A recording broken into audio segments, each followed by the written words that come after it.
మాఘపురాణము 20వ అధ్యాయము. భీముడు ఏకాదశి వ్రతము చేయుట. పాండవులలో ద్వితీయుడు భీముడు. అతడు మహాబలుడు, భోజనప్రియుడు, ఆకలికి ఏమాత్రం ఆగనివాడు. బండెడన్నము అయినను చాలదు. అటువంటి భీమునకు ఏకాదశి వ్రతము చేయవలయునని కుతూహలము పుట్టెను. కాని ఒక విషయంలో బెంగతో ఉండెను. అదేమందువా? ఏకాదశి నాడు భోజనము చేయకూడదు కదా, భోజనము చేసిన ఫలము దక్కదు కదా అని విచారించి తమ పురోహితుని వద్దకు పోయి, ఓయి పురోహితుడా, అన్ని దినముల కంటే ఏకాదశి పరమపుణ్య దినమని అనెదరు గదా, దాని విశిష్టత ఏమి అని భీముడు అడిగెను. అవును భీమసేన, ఆ రోజు అన్ని దినముల కంటెనూ ప్రశస్తమైనది, శ్రీ మహావిష్ణువునకు ప్రీతికరమైనది. కనుక అన్ని జాతుల వారును ఏకాదశి వ్రతము చేయవచ్చును అని పాండవ పురోహితుడగు ధౌమ్యుడు పలికెను. సరే, నేను అటులనే చేయుదును. కాని విప్రోత్తమ, నేను భోజన ప్రియుడునన్న సంగతి జగద్విత్తమే కదా. ఒక గడియ ఆలస్యమైనను నేను ఆకలికి తాళజాలను. కనుక ఏకాదశి నాడు ఉపవాసముండుట ఎటులని విచారించుచున్నాను. ఉపవాసమున్న దినముననే ఆకలి ఎక్కువగా ఉండును. కనుక ఆకలి తీరులాగును, ఏకాదశి వ్రతఫలము దక్కులాగును నాకు వివరింపుము అని భీముడు పలికెను. భీమసేనుని పలుకులకు ధౌమ్యుడు చిరునవ్వు నవ్వి, రాజా, ఏకాదశి వ్రతమునకు దీక్ష అవసరము. దీక్షతో ఏ కార్యము చేసినను కష్టములు కనిపించవు.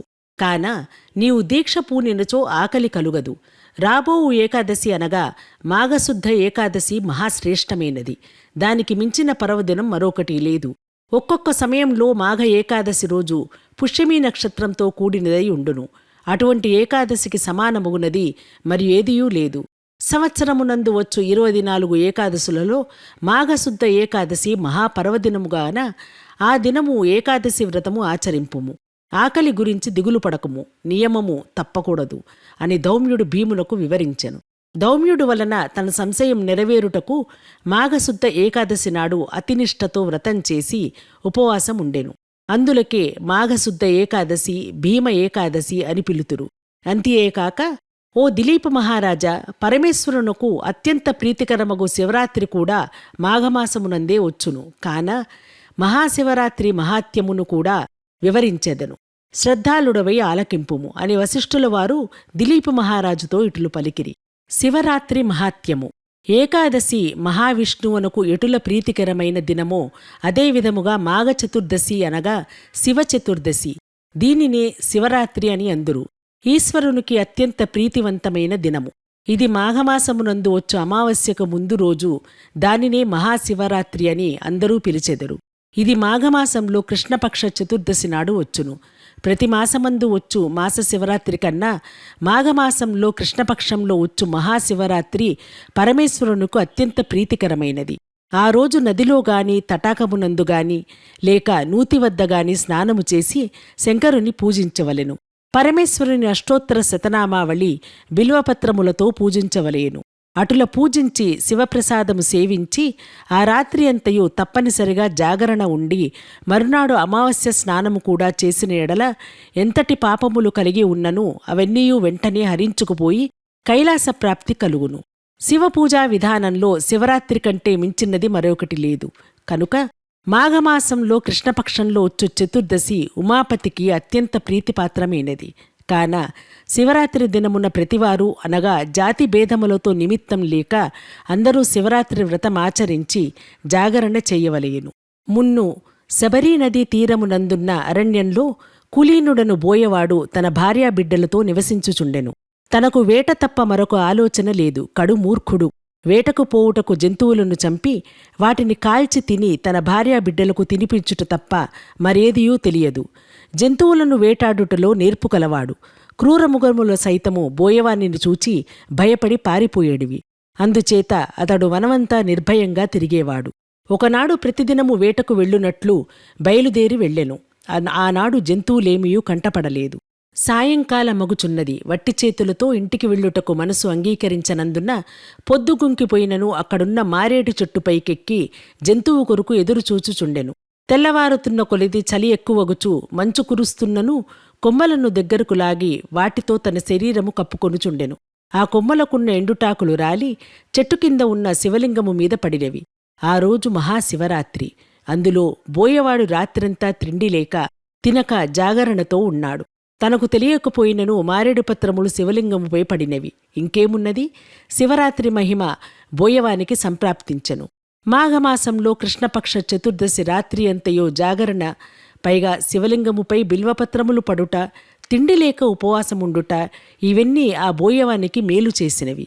జరామరణములకు హెచ్చుతగ్గులుగాని శిశువృద్ధులుగాని లేవు. పూర్వజన్మలో చేసుకున్న పాపపుణ్యములను బట్టి మనుజుడు తన జీవితమును గడపవలసినదే. మరికొన్ని సంవత్సరములకు ఆ బోయవానికి వృద్ధాప్యము కలిగి మరణమాసన్యమై ప్రాణములు విడిచెను. వెంటనే యమభటులొచ్చి వాని ప్రాణములు తీసుకుని పోవుచుండగా కైలాసము నుండి శివదూతలు వచ్చి యమదూతల చేతిలోనున్న బోయవాని జీవాత్మను తీసుకుని పోయి శివుని దగ్గరకు పోయిరి. యమభటులు చేసేది లేక యమునితో చెప్పిరి. యముడు కొంత తడువు ఆలోచించి శివుని వద్దకు వెళ్ళెను. మరికొన్ని సంవత్సరములకు ఆ బోయవానికి వృద్ధాప్యము కలిగి మరణమాసన్నమై ప్రాణములు విడిచెను.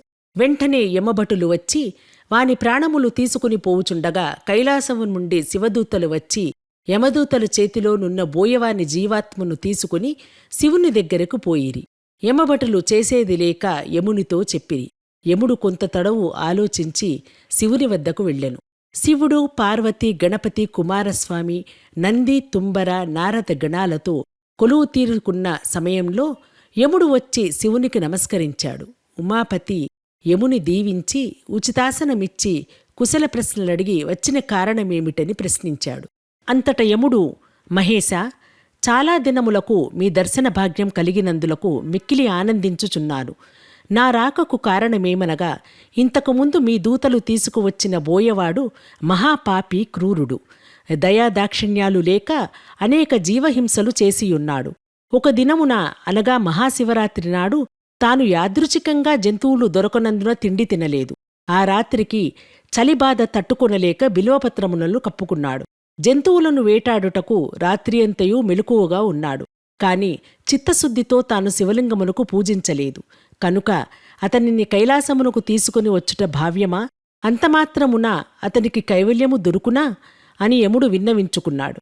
యమధర్మరాజా, ప్రీతికరమైన మహాశివరాత్రి పర్వదినమున బిల్వపత్రములు నాపైన వేసి తిండిలేక జాగరణతోనున్న ఈ బోయవాడు కూడా పాపవిముక్తుడు కాగలడు. ఈ బోయవానికి కూడా ఆ వ్రతఫలము దక్కవలసినది. కనుక ఈ బోయవాడు పాపాత్ముడైనను ఆనాటి శివరాత్రి వ్రతమహిమ వలన నా సాయుధ్యము ప్రాప్తమైనది అని పరమేశ్వరుడు యమునికి వివరించెను.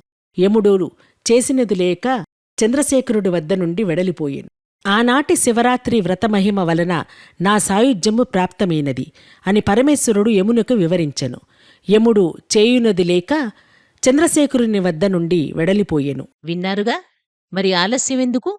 ఇప్పుడే మా సనాతన నిధి ఉచిత మొబైల్ అప్లికేషన్ను ప్లేస్టోర్ నుండి డౌన్లోడ్ చేసుకుని ఫ్రీ రిజిస్ట్రేషన్ చేసుకుని మేము నిర్వహిస్తున్న రోజువారీ క్విజ్లో పాల్గొని బహుమతులు గెలుచుకోండి.